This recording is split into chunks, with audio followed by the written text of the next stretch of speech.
Hello friends, आज मैं आपके लिए मानव शरीर सामान्य ज्ञान जीके के क्वेश्चंस लेके आया दोस्तों, जो आपके UP police, super TET, C TET, TET और लेखपाल, एसएससी जैसे एग्जाम के लिए बहुत ही महत्वपूर्ण रहेंगे दोस्तों। साथ ही दोस्तों, अगर इन क्वेश्चंस की आपको पीडीएफ चाहिए तो इसकी वीडियो हमारे टेलीग्राम ग्रुप से ज्वाइन कर सकते हैं, क्योंकि दोस्तों जो मानव शरीर सामान्य ज्ञान जीके क्वेश्चन होते हैं, ये हर एग्जाम में आपको एक या दो क्वेश्चन एग्जाम में जरूर मिलता है। तो आइए वीडियो को शुरू करते हैं। पहला क्वेश्चन हमारा, पाचन तंत्र का हिस्सा नहीं है, निम्न में से कौन सा जो है पाचन तंत्र का हिस्सा नहीं है? कार्निया, आंत, यकृत और पित्ताशय। तो दोस्तों इसमें जो पाचन तंत्र का हिस्सा नहीं वह ऑप्शन है कार्निया नहीं है दोस्तों। क्या है? कार्निया नहीं है, क्योंकि कार्निया हमारी आंख से संबंधित है। क्या संबंधित है? आंख से संबंधित है, इसलिए ऑप्शन ए हमारा राइट आंसर हो जाएगा। बाकी दोस्तों जो पाचन तंत्र का हिस्सा आंत, यकृत, पित्ताशय, आहार नाल, मुख, ये सब पाचन तंत्र के हिस्से होते हैं। तो ऑप्शन ए हमारा राइट आंसर हो जाएगा। दुग्ध प्रोटीन को पचाने वाला एंजाइम कौन सा है? तो दोस्तों दुग्ध प्रोटीन को पचाने वाला जो एंजाइम है दोस्तों, वह रेनिन एंजाइम होता है। इंपॉर्टेंट क्वेश्चन है दोस्तों ये, कि दुग्ध को पचाने वाला एंजाइम कौन सा होता है? तो रेनिन होता है दोस्तों। Option A is the right answer. अधिकतम पोषक तत्व रक्त में कहां से अवशोषित किए जाते हैं? तो जो अधिकतर पोषक तत्व जो है दोस्तों, ये छोटी आंत से दोस्तों, कैसे? छोटी आंत से दोस्तों, छोटी आंत से जो है अधिक पोषक तत्व जो है अवशोषित किए जाते हैं। तो ऑप्शन ए हमारा राइट आंसर हो जाएगा। लार में कौन सा एंजाइम पाया जाता है? लार में कौन सा एंजाइम पाया जाता है?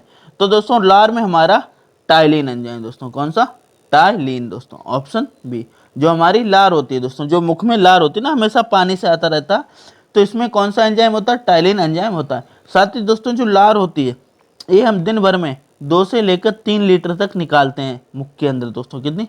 2 से लेकर 3 लीटर तक। अगर हम दिन भर लार जो है किसी बर्तन में चुआते रहें तो लगभग हम 2 से लेकर 3 लीटर तक लार जो है चुआ सकते हैं दोस्तों। ठीक है, तो option B is the right answer.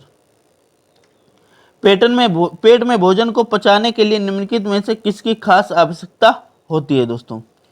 खनिज, हवा, एंजाइम या पानी दोस्तों। तो भोजन पचाने के लिए जो है हमें एंजाइम दोस्तों, क्या? एंजाइम की जो है आवश्यकता होती है।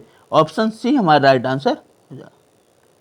लार किसके पाचन में सहायक होती है? लार जो है किसके पाचन में सहायक होती है? यानी जो लार है ये क्या पचाती है दोस्तों? तो ये स्टार्च को दोस्तों, क्या को?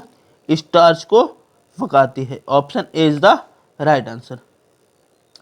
मानव के आमाशय में अम्ल एक्स उत्पन्न होता है जो भोजन के पचाने में सहायक करता है। एक्स है मतलब कौन सा अम्ल होता है दोस्तों? तो मानव के आमाशय में जो है HCl निकलता है। क्या निकलता है? HCl। क्या निकलता है?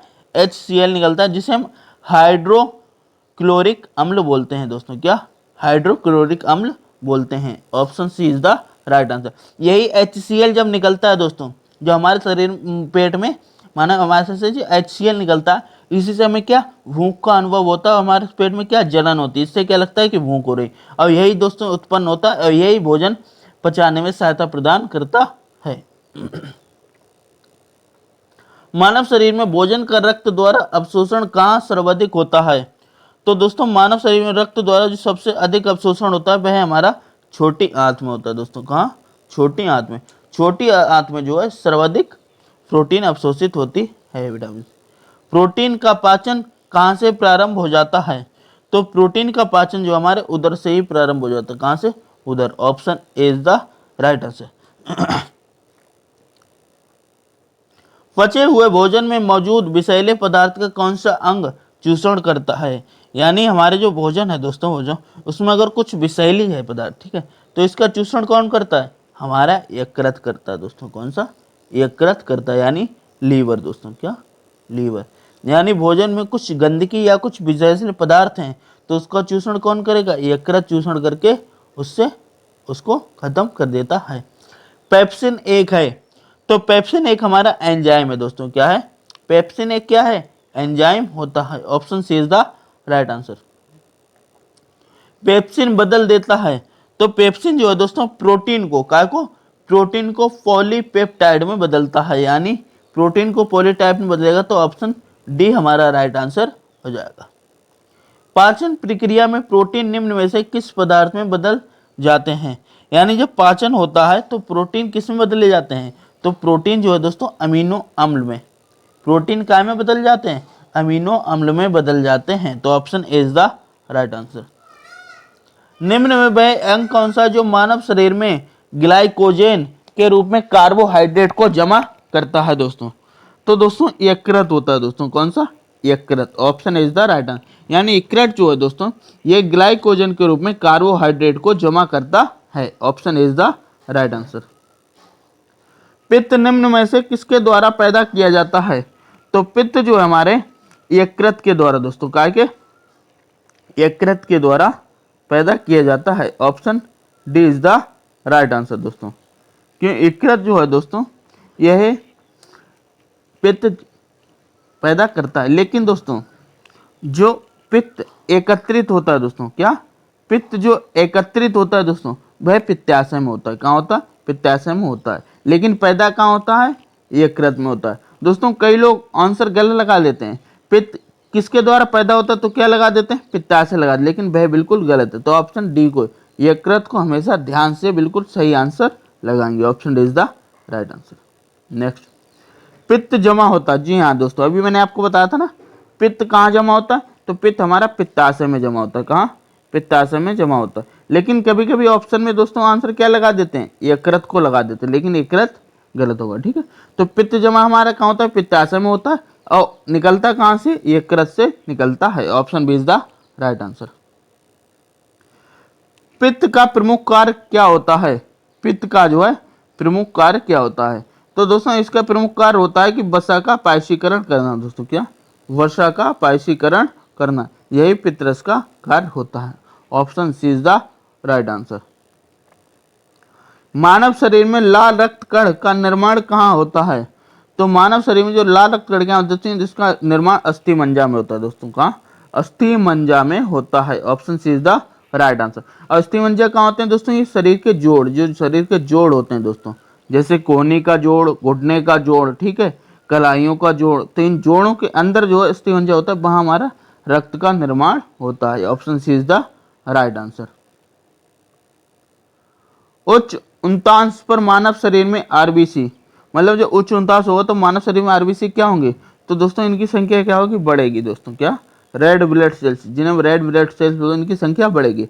और रेड ब्लड सेल्स जो है इनकी जीवन काल कितना है? इनका जीवन काल 120 दिन होता है। सफेद रक्त कण का मुख्य कार्य है। सफेद रक्त कण का कार्य क्या होता है? सफेद रक्त कण क्या होता है? WBC, WBC, white blood cells.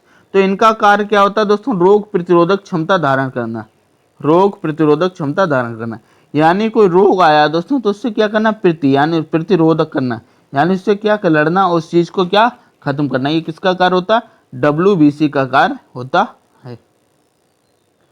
मनुष्य के रक्त में श्वेत रक्त रुधिराणुओं की कौन सी किस्म अधिक होती है? तो दोस्तों मनुष्य के शरीर में जो श्वेत रक्त कणिकाएं यानी WBC होती हैं, तो इसमें जो है दोस्तों न्यूट्रोफिल्स दोस्तों, कौन सी?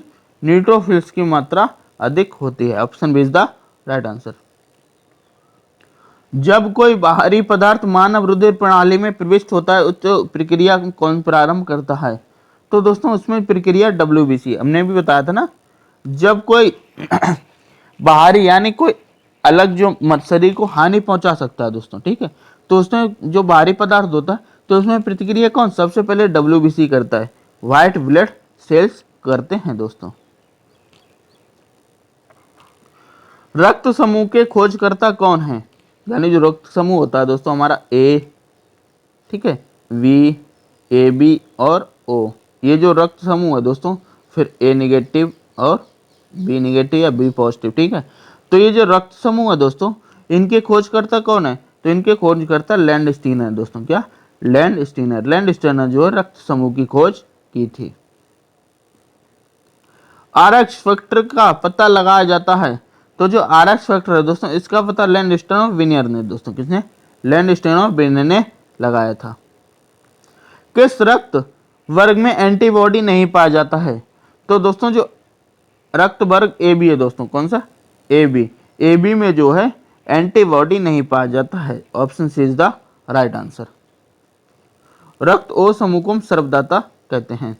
किस रुधिर वर्ग में दोनों एंटीबॉडी पाए जाते हैं? तो दोस्तों जो ओ है दोस्तों, कौन सा ओ है दोस्तों, ओ ग्रुप जो होता है इसमें जो है दोनों एंटीबॉडी पाए जाते हैं। Option C is the right answer. किस रक्त वर्ग में कोई एंटीजन नहीं पाया जाता है दोस्तों? कोई एंटीजन नहीं पाया जाता है तो दोस्तों भाई हमारा रक्त वर्ग ओ होता है दोस्तों। कौन सा रक्त वर्ग ओ होता है। ऑप्शन डी को हम राइट आंसर लगाएंगे। एंटीबॉडी का मुख्य कार्य किसके विरुद्ध होता है? तो एंटीबॉडी का मुख्य कार्य जो है संक्रमण के विरुद्ध कार्य करना होता है दोस्तों। कार्य के संक्रमण के विरुद्ध कार्य करना होता है। Option D is the right answer. RH factor का नाम किससे संबंधित है?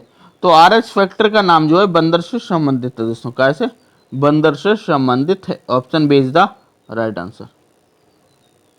आरएच तत्व के अनुसार कौन सी जोड़ी विवाह के लिए उपयुक्त नहीं है? कौन सी जोड़ी विवाह के लिए उपयुक्त नहीं है? तो दोस्तों RH प्लस पुरुष तथा RH माइनस महिला जो है यह उपयुक्त जोड़ी नहीं है। Option B is the right answer.